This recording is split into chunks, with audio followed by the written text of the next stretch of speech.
So, I need you guys to take mental notes of this conversation we're having, right? So let's pause right there and let me go back. So here's what I'm hearing.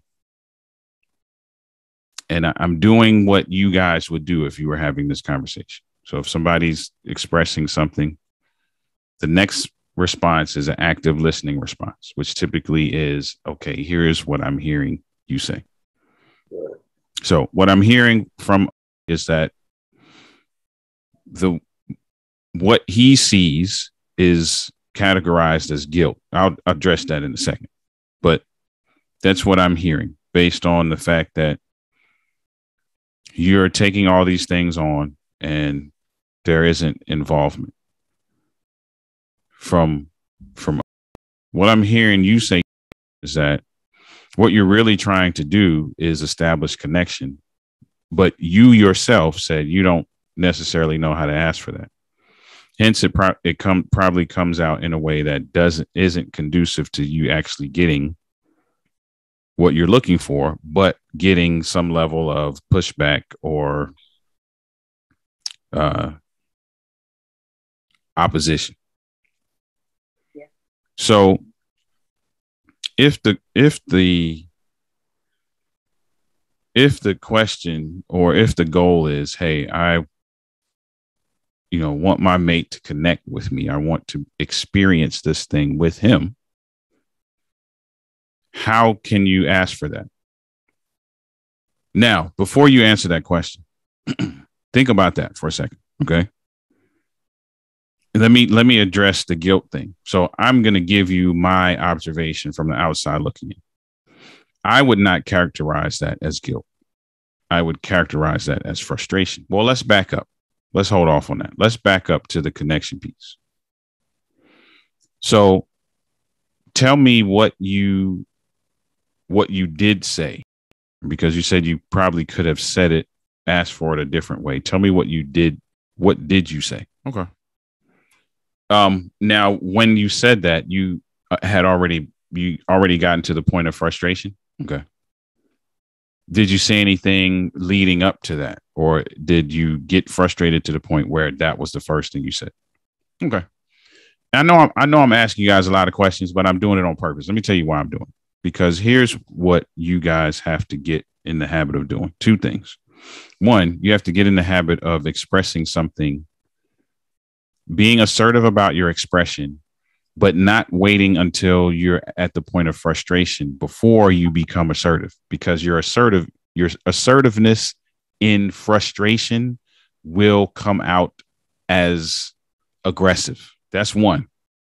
Two, the other side of that coin is you guys have to establish really leaning into the things that are important to each other. Let's stick a pin there for a second.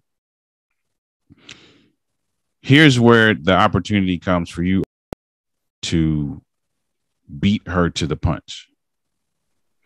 Because if you know that this is about connection, because that's what has been established, you know that it's important to her because she's also established how important it is and how much she wants you to be a part of it and how it makes her feel. All of the things we talked about on Friday, right? That we go through. What's the need? Why is the need important? How does the need make you feel? How can the other person facilitate, right? You knowing all of that now, where your duty and responsibility comes in is you gotta follow through, because your level of follow through determines how things are looked at moving forward. So if you say, hey, you know what? I got you. Let's do it tomorrow, though, because that will allow me to give you everything that you need out of this experience. And then you don't do it. That immediately discredits your potential to follow through. Which now, as much as we tell human beings not to do this, we're human beings. So we do it to a certain degree.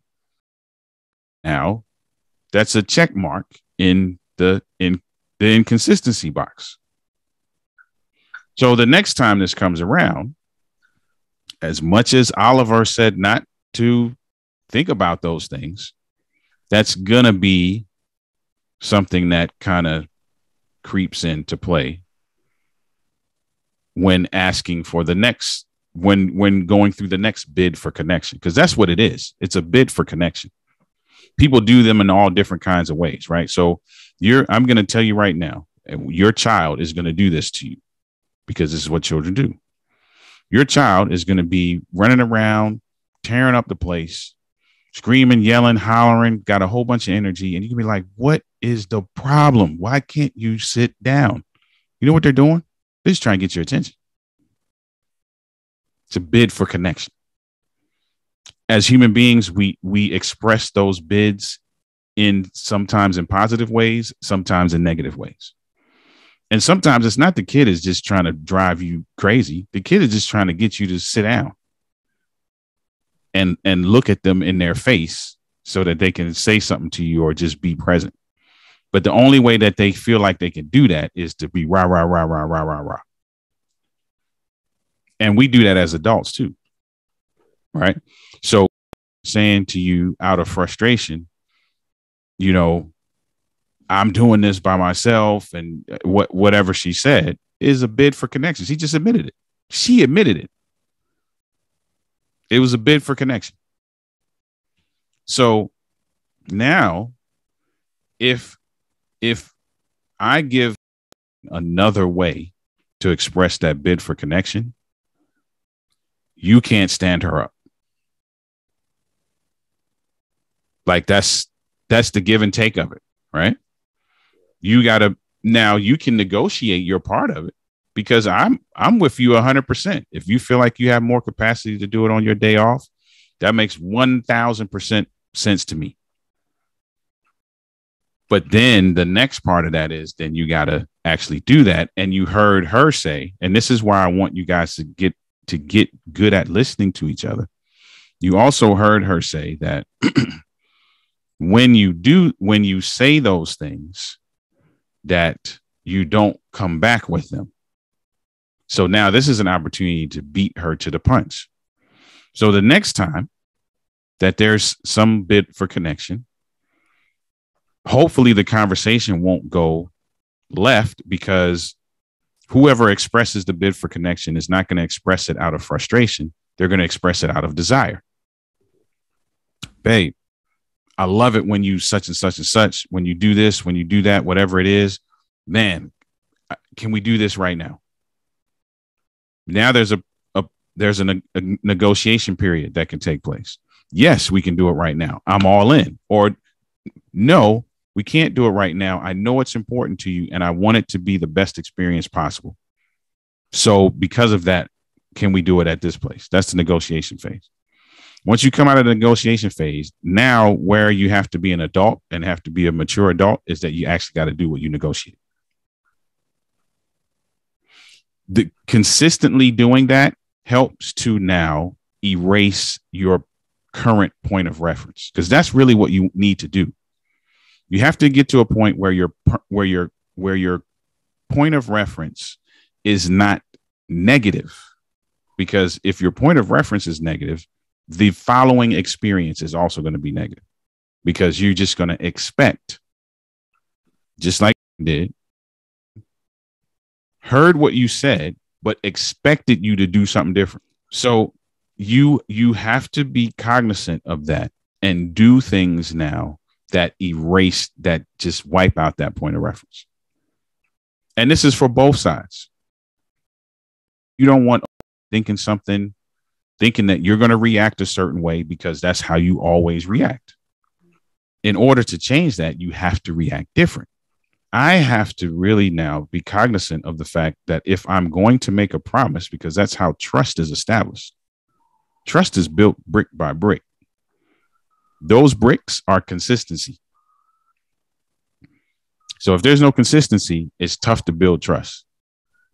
So me saying, hey, I'm going to do this thing at this time in this way, Now I have to follow through in order to make sure that the point of reference that's established is one that that always benefits the team.